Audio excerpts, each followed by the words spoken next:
Hello and welcome to another episode of Earth911's Sustainability in Your Ear, the podcast conversation with a changemaker working to accelerate the transition to a sustainable carbon-neutral society. I'm your host, Mitch Ratcliffe. When President Biden signed the Inflation Reduction Act in early September, the stage was set for a race to reduce U.S. emissions by 40% compared to the 2005 levels. Each of us can play a part, but it involves learning how to tap into incentives for electric vehicles, home solar panels, home energy improvements, and energy-saving appliances. Our guest today is Mike Phillips, CEO of Sense, which is a developer of home energy monitoring and management devices. We last talked with Mike in early 2021, but wanted to catch up and learn how consumers can tap into IRA incentives and subsidies to make their home more energy efficient.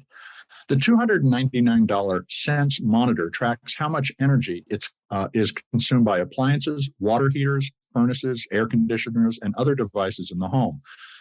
When we last talked with Mike, Sense had just added the Flex, a version of the sensor that tracks generator output and specific circuits in the home, and they've added a device for tracking solar panel output.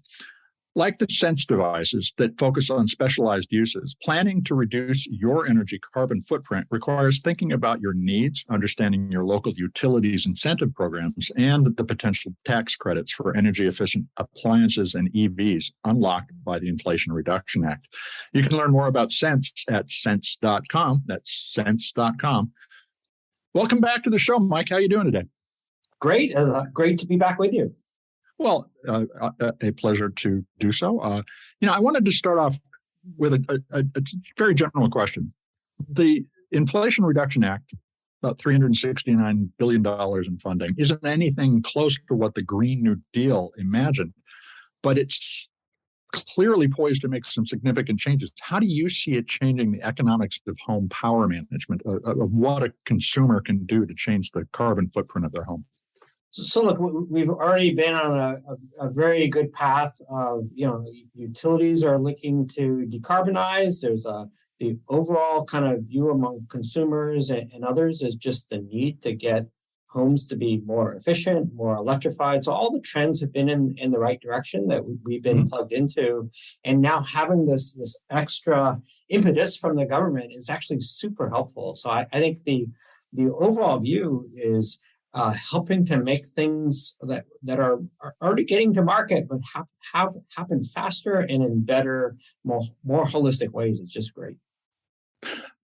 In terms of the national goal, which is ostensibly to get to 50% lower emissions by 2030 compared to 2005, President Biden's estimate is that we can go to 40%. Do you see that as realistic? And what suggestions do you have for homeowners to help contribute to achieving that goal? Yeah, so look, we are very optimistic that it's possible and achievable if we all do the right things. And from the homeowner perspective, there's a couple different parts of this, which is, there's an increasing trend to more and more electrification. So the more you can swap out your gas burning dryer or gas burning hot water heater and switch to electric versions, there's a big benefit. You get both a health benefit because your air is cleaner in your home, and you get a long-term carbon benefit because the idea is you switch these things to electric, make them more efficient, make them smarter, and we'll come to that, and then clean up the electric grid with more and more renewables on the electric grid. Is the really clear pathway for how we get to these big gains. So I'm a homeowner sitting at home reading about the IRA. There are incentives in place for a variety of things. What would you suggest I look at first and foremost around the house? Yeah, and look, it starts with kind of a combination of knowing what's out there and what's coming. And, especially as you need to do upgrades in your home anyway, like if you just went and bought a brand new gas water heater, look, you're not going to go and replace it. We all know that, and you shouldn't. But when your gas heater breaks down, now's the time to go look for a heat pump hot water heater, or when your air conditioner is about to fail, replace it with new heat pump versions that give you better efficiency, better control, and also give you heating in efficient ways in the winter. So it's like getting educated and then being ready for when you need to make upgrades in your home to do it in the best possible way. So how would you get educated? That's a very broad statement. Yeah. Look, so there's a lot of programs that people are providing, like the utilities are starting to have programs for either home energy audits or even like heat pump programs and so on. And a lot of community groups. Like in my town, we have a group of people that are focused on climate, and they're a great resource. I think like a few Saturdays ago, there was a meet and greet and learn all about EVs and heat pumps. It's that kind of thing that people can start to learn about and get involved in, because there are real solutions out there that are super helpful. So effectively, get involved with your community. Your community will give you the information you need. That's interesting. How much does Sense have a sense of how much waste is going on, electric waste is going on in the home, or power waste is going on in the home?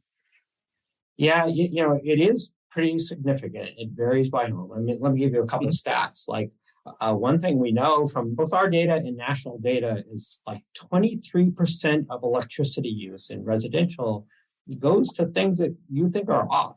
And it's some of them are needed. Things like your radon fan, we call it the vampire load or the always on load. Things, right. Some of them you need, like your radon fan. Some you need and you can't really do anything about, like your set-top box, and that should be an industry thing. But others like the old plasma TV that's in the basement, or the treadmill that you're not using as much as you should. Some of these things are using power while you think they're off. And all those combined, a lot of them are small, but all those combined come up to 23% of all residential energy use. And it's not just that. There's another category we talk about all the time. We're just calling energy hogs, which is kind of random things in your home that if you know how much power it's using, you would go do something about it. Things like the dehumidifier that's using 30% of your power, or the heating coils for your roof that you left on in the summer when they were really meant there to melt the ice in the winter.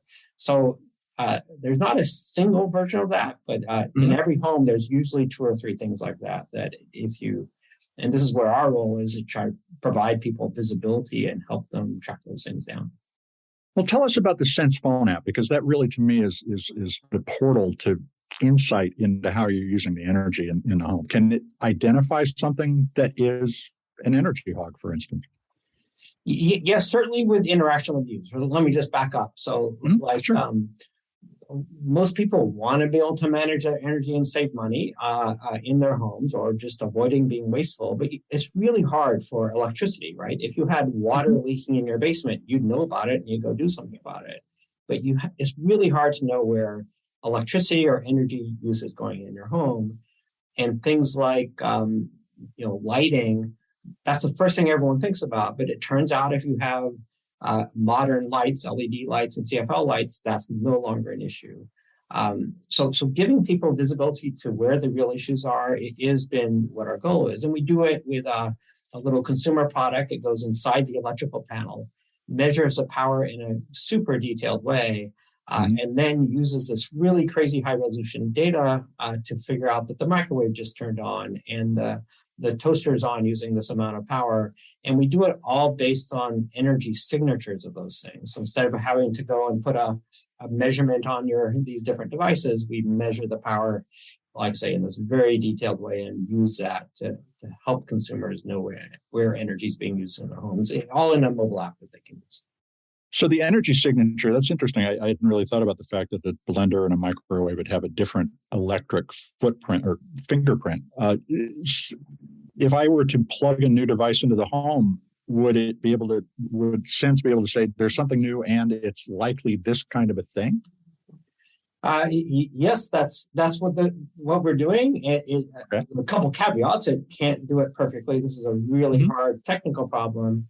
And it has to learn about your home. So when you just plug in a brand new this or that appliance in your home, you'll just see another bubble pop up, and so you see something. But then over time, our technology is able to identify that the new device in your home is a new hot water heater or something like that. We can see it from the signals. Again, not perfectly, but increasingly be able to do that. And we're starting to build more things in the application to let the consumer, the person living in the home, interact with the application to go and track things down in their home. Like, why is my power so high right now? Give you various methods to go and try to track that down. Now, from a consumer awareness perspective, it seems like we're lacking a shared visual scale or way of expressing the efficiency of products. Like we talk about miles per gallon in cars, and everybody knows what that means. Do we need to think about establishing a scale, a public scale that people are familiar with in order to understand the relative energy consumption of any device that they might be considering using? Yeah, it's a great topic and something we've been doing some work on, which is, and look, it is confusing for people. There's kilowatt hours, there's kilowatts, there's all these charges on your bill about distribution charge and supplier charge and so on. Yeah. We do need a kind of a simplification of that and kind of the 10,000 steps of this industry, right? And what we're trying to do is to just talk about the average wattage of your home, like, how you're doing compared to how you should be doing and the things that you can do to reduce it. And, the tricky thing is you've got to consider both the how much power a device uses while it's running and how long it's running for. So things like I used a toaster example before. It uses like 1,500 watts, but it's only on for a couple minutes at a time. So it actually doesn't matter very much.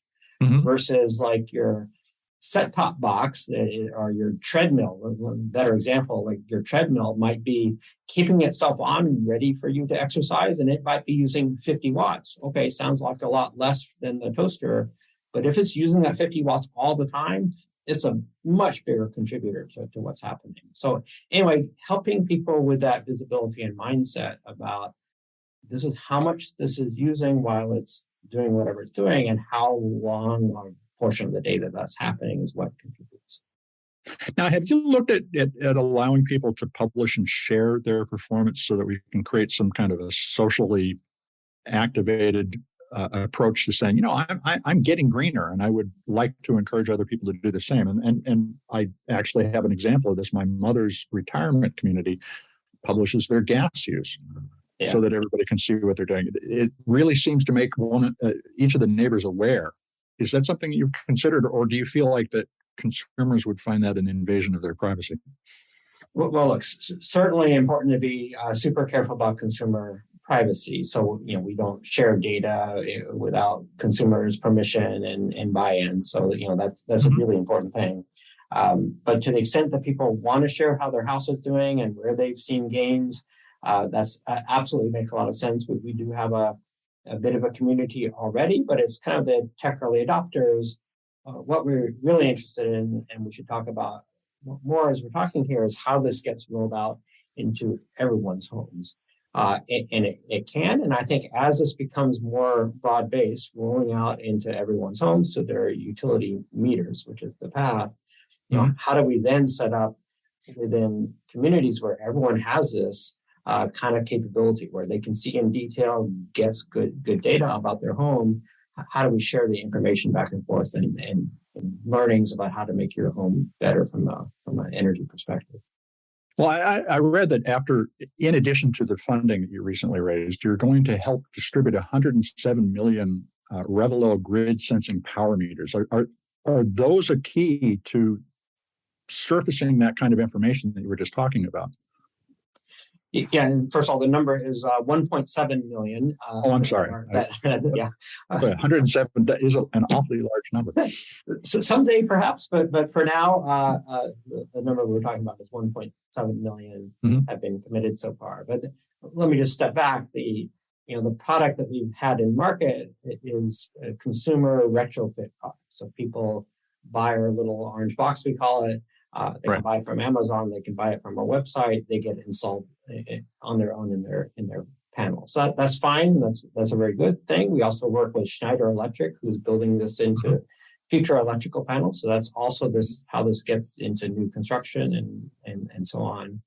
But the real big opportunity, and I think also gets unlocked by this new direction from utilities and IRA funding, Inflation Reduction Act funding, is this sort of capability should be built into what you're already getting from your utility, which is these smart meters. And, there's a lot of controversy that's been around about smart meters where they haven't provided a lot of consumer benefit in the past, right. But there's no reason they can't.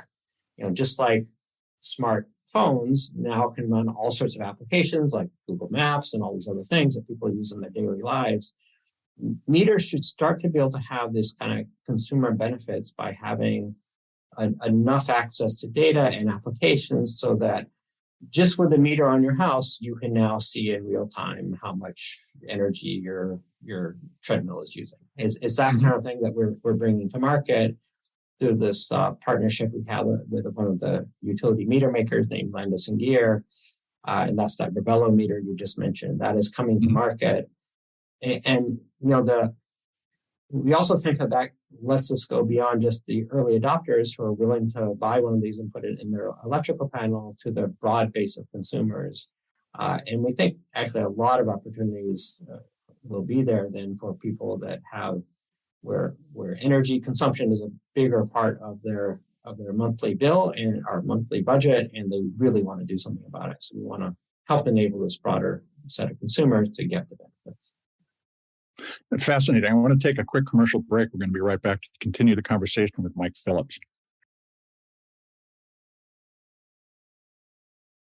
We're back to continue the conversation with Mike Phillips, CEO of Sense, a maker of electric usage management and monitoring devices. So, Mike, tell me a little more about the Rebello grid sensing capability. Does this suggest that consumers will also have access to information about when energy is less expensive because of the load on the grid?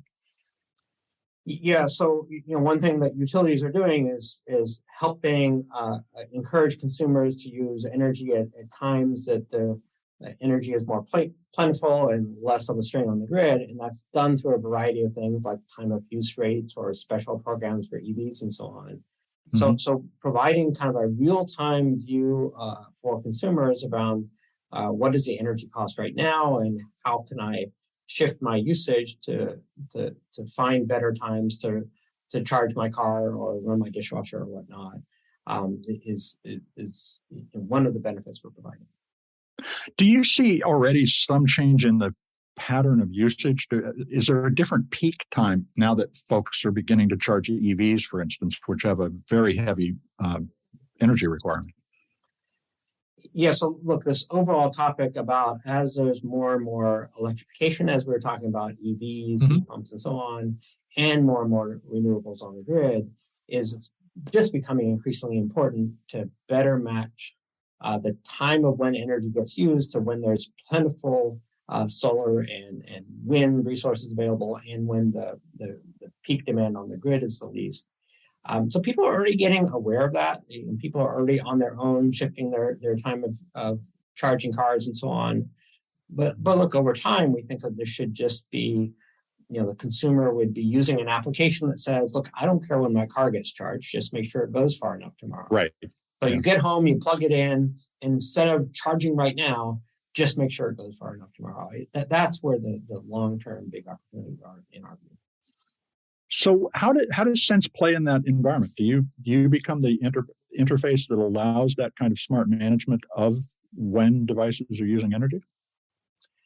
Yeah, because we are kind of centrally located in the home, either in this consumer product or built into meters. We have a complete picture of energy use in the home.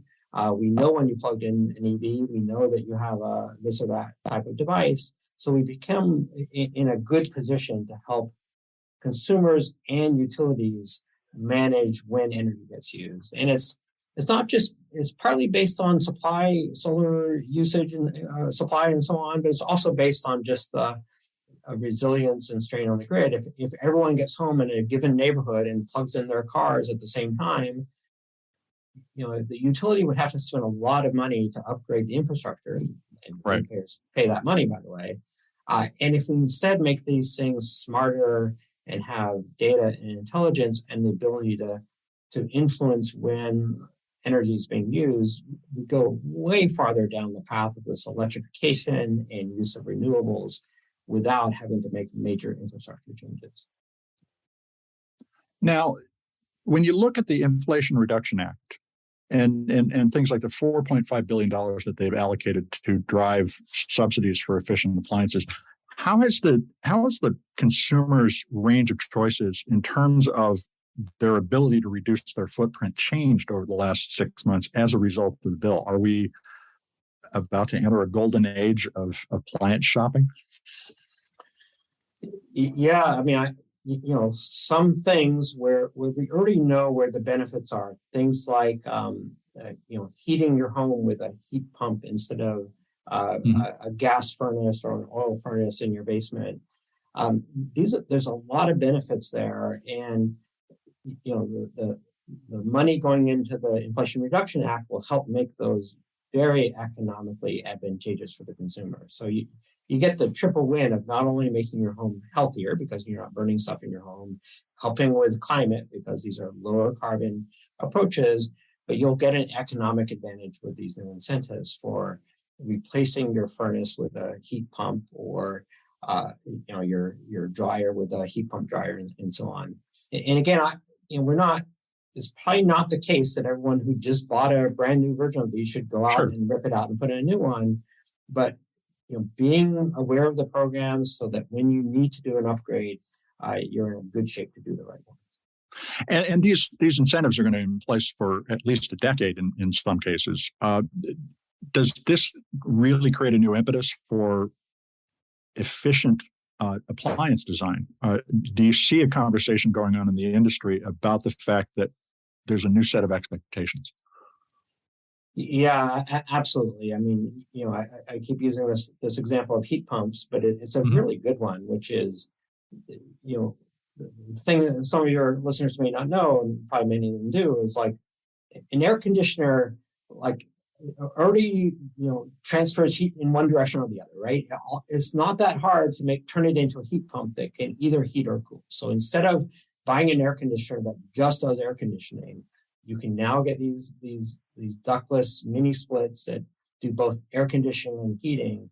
And the incremental cost of adding the heating part is fairly low, but it hasn't been happening in the market as fast as it could. But now with this clarity around the new directions on this from the Inflation Reduction Act and other incentives, I think it's going to move the entire industry to let's stop just building air conditioners that are just air conditioners. Let's make sure we shift them to heat pumps so that as people are making replacements, they do it with this newer technology. I mean, the underlying thing that I didn't mention, but it's an important point to know is most of the time people wait until their appliance fails and then they have an emergency to fix it right away. So when it's an emergency, you will just find the least cost way to fix this as soon as you can versus spending a little bit of time if you know that these incentives are in place and there's have a plan for what to do when you need to replace your air conditioner or your dryer or your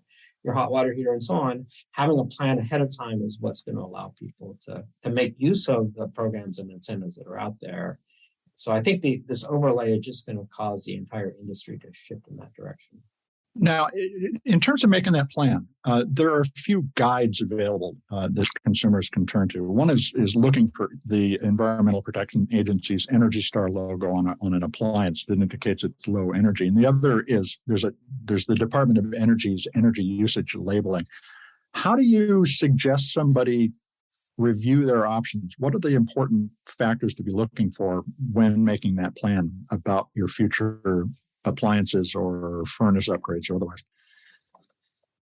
So first of all, I do think we've had a problem and probably still continue to do that. Even if you want to do the right thing, it's actually still kind of hard to get the right information for things like appliances. Yes, pay attention to the Energy Star and the Energy Star ratings.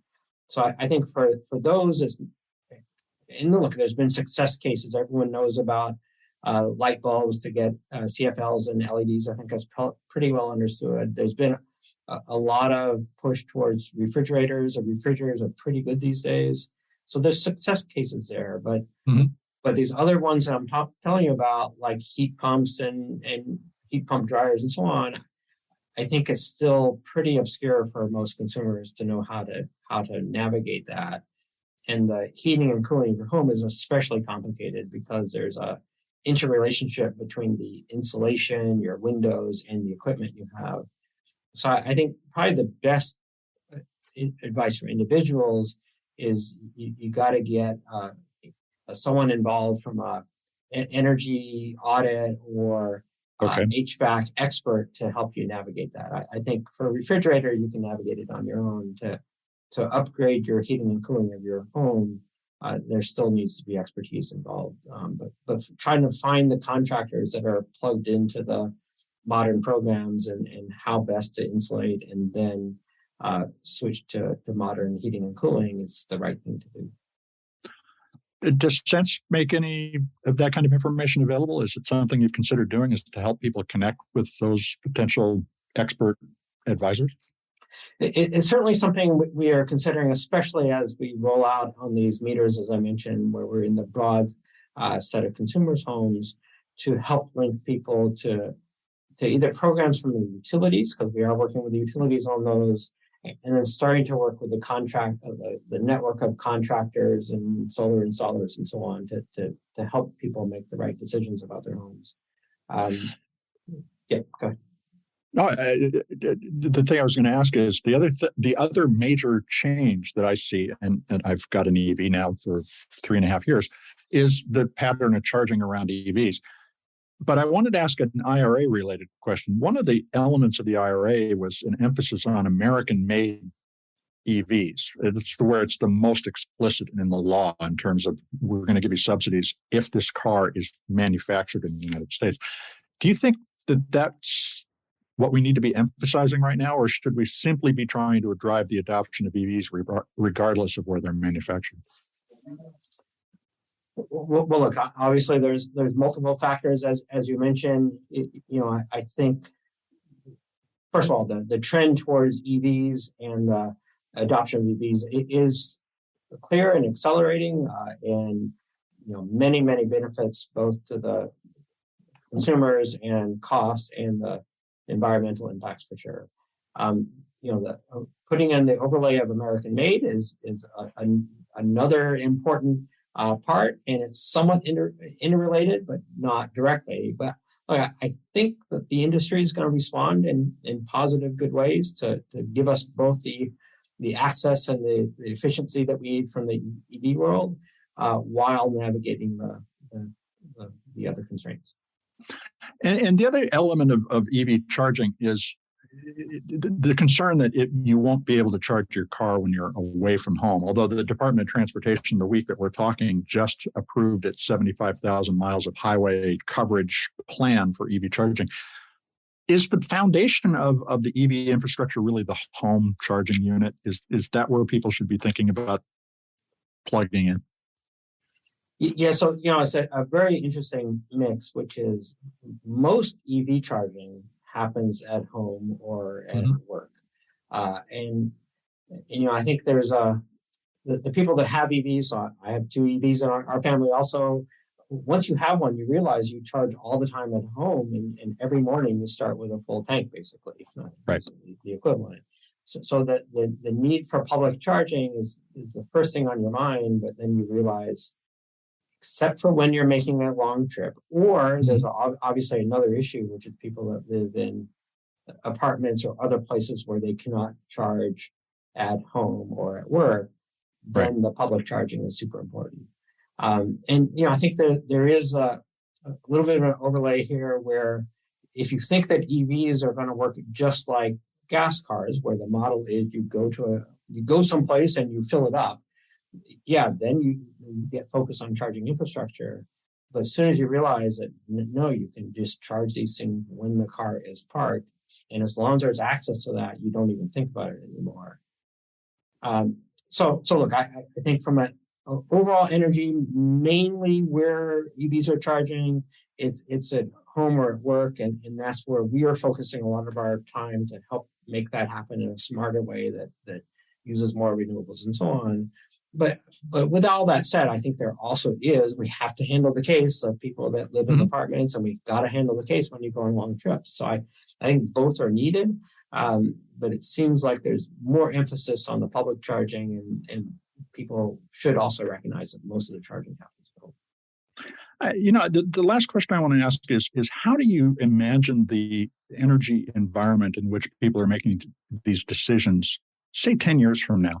How much visibility will we have into the fact that the energy that we're consuming right now, for instance, came from a renewable source? Will the smart grid be informing us in a way that we can really make a lot of better informed decisions? So there's certainly a big opportunity to help do your part as a consumer to help in that transition. And it's all the things around adopting the right things for your home, paying attention to where there's problems, and then using applications and automation where possible. Because look, I don't think it should be the case that consumers have to every day wake up and wonder about when they're going to run their dishwasher or charge their car based on the real-time dynamic carbon intensity of the energy generation. They shouldn't have to worry about that detail. They should know that it does matter when energy gets used, and then the answer is to let applications, let your favorite car application or your application you use in your home, you should just say, look, I need my car to go to far enough tomorrow. I need my house to be within this temperature range and this time region, and let applications make the decisions about when to actually use the energy. For those things, we're not expecting anyone to change their TV watching habits based on the dynamic energy cost. No one's going to do that. But things like when your clothes get cleaned, when your hot water gets heated, when your house gets cooled, those should all be done through automation, and computers should do it basically, not you. So how can folks keep up with what Sense is doing and check out the monitor? Yep. So we have an active website at sense.com. We're on Twitter and other social, and also our products are available throughout. And ask your utilities when they're going to have meters that run things like Sense software. Is certainly the long-term direction for when this is happening. Well, Mike, thanks very much for taking time to talk with us today. Thank you, Mitch. I really enjoyed it. We've been talking with Mike Phillips, CEO of Sense, a maker of home energy monitoring and management devices and applications. You can explore the Sense product set at sense.com. The scenario Mike described at the end of the conversation, it's an environment in which your smart home manages when power is pulled from the grid to power your home, requires several steps to realize in real life, including the addition of smart energy meters, the integration of home monitoring within the home to understand our energy use, a process that's also going to involve sharing personal data, which needs to be well regulated to avoid our loss of privacy, as well as the development of a visual feedback system, a basic set of ways of expressing efficiency that helps us understand how we use energy and how we can save. The Inflation Reduction Act can be a catalyst for accelerated adoption of smart home and energy-efficient technologies, but we need to translate the IRA's goals into our own plans for migrating from fossil fuel-powered appliances to electric alternatives. You can start your planning by checking your utilities' websites to see what local incentives are available. I hope you take a minute to share this show and many of the hundreds of other interviews that we've done with your friends, family, coworkers. Let's get these ideas out there. You can be the amplifier that spreads more ideas so we create less waste. Sustainability in Your Ear is available on Apple Podcasts, Spotify, iHeartRadio, Audible, and other fine purveyors of podcast goodness. Just tell your friends where to find us and let them do the rest. I'm Mitch Ratcliffe. We'll be back with another innovator interview soon. In the meantime, folks, take care of yourself, take care of one another, and let's all take care of this beautiful planet of ours. Have a green day.